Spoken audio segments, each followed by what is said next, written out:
Friends, അപ്പോൾ ഒരു 100 രൂപ ചിലവിൽ നമ്മളിത് ഇങ്ങനെ ഒരു നെയിം റിവീലിംഗ് ബോർഡ് ഇന്ന് ഫസ്റ്റ് ടൈം ഉണ്ടാക്കുകയാണ്. അപ്പോൾ തട്ടുകൂട്ടിയൊക്കെ ആണെന്നുണ്ടെങ്കിൽ സംഭവം വർക്കായിട്ടുണ്ട്. അപ്പം നമുക്ക് പെട്ടെന്ന് തന്നെ വീഡിയോയിലോട്ട് പോയാൽ. അപ്പോൾ വേണ്ട സാധനങ്ങൾ ഇതേ ഇതുപോലൊരു ബൈൻഡ് വെട്ടി, ഇത് വീട്ടിൽ കിടന്നെടുത്തതാണ് കേട്ടോ. പിന്നെ ഇതേ ഇതുപോലത്തെ കുറേ കളർ പേപ്പറുകൾ, ഇത് ഏകദേശം 12 എണ്ണം വാങ്ങിയിട്ടുണ്ടായിരുന്നു. ഒരെണ്ണത്തിന് 5 രൂപ എന്നുള്ള നിരക്ക്. ഗ്ലൂ ഉണ്ട്, ഫെവിവി ഉണ്ട്, സെല്ലോ ടേപ്പ്, പേപ്പർ ടേപ്പ്, എങ്ങനത്തെ ഈ ബൈൻഡുകളൊക്കെ തമ്മിൽ ഒട്ടുന്ന ഏത് ഗ്ലൂ വേണമെങ്കിലും എടുക്കാം. പിന്നെ ഞാൻ എടുത്തത് ഈ ഒരു പ്രിൻ്റാണ്. ഇത് 25 രൂപയായുള്ളൂ. ഞാൻ ക്യാൻവയിലിട്ടാണ് എഡിറ്റ് ചെയ്തത്. ഇതിൻ്റെ എഡിറ്റ് ചെയ്യുന്ന ട്യൂട്ടോറിയൽ വേണമെങ്കിൽ കമൻറ്റ് ചെയ്താൽ മതി, ഷോർട്സ് ഇടാം.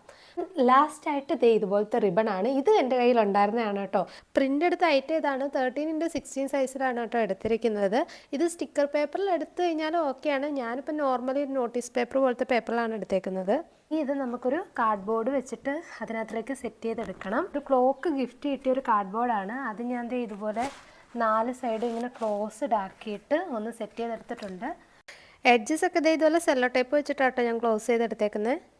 ഇനി നമുക്ക് ഇതിൻ്റെ അകത്തേക്ക് കുറച്ച് വൈറ്റ് ചാർട്ട് പേപ്പർ ഇങ്ങനെ ഒട്ടിച്ച് വെക്കണം. അപ്പോൾ ഫുള്ളൊരു വൈറ്റ് ബേസ് കിട്ടുമല്ലോ അകത്തേക്ക്. എൻ്റെ ഫോട്ടോയുടെ ബോർഡറും വൈറ്റ് കളറല്ലേ, അപ്പോൾ അതുമായിട്ട് അങ്ങോട്ട് സിങ്ക് ആയിക്കോളും. ഇനിയാണ് ഇമ്പോർട്ടൻ്റ് കാര്യം, ബോക്സിൻ്റെ ഏറ്റവും താഴെ വശത്തായിട്ട് ഇതുപോലൊരു വലിയ ഓപ്പണിങ് സെറ്റ് ചെയ്ത് കൊടുക്കണം. എന്നിട്ട് 2 സൈഡിൽ നിന്നും ഈ റിബൺ ഉണ്ടല്ലോ താഴേക്ക് കട്ട് ചെയ്ത ഭാഗത്തേക്ക് ഇങ്ങനെ ഒട്ടിച്ച് കൊടുക്കണം. പിന്നീട് ഒരു പേപ്പർ ടേപ്പോ ഡബിൾ സൈഡ് ടേപ്പോ എടുത്തിട്ട് താഴത്ത് കട്ട് ചെയ്ത ഭാഗമില്ലേ, അത് രണ്ടും കൂടെ ഇതുപോലെ ചേർത്ത് വെച്ചിട്ട് ജസ്റ്റ് ഒന്ന് ഒട്ടിച്ച് കൊടുത്താൽ മതി. ഇങ്ങനെ ചെയ്യുമ്പോൾ നമ്മൾ 2 വള്ളി പിടിച്ച് വലിച്ചു കഴിഞ്ഞാൽ അതിങ്ങനെ ഓപ്പണായി വന്നേക്കും.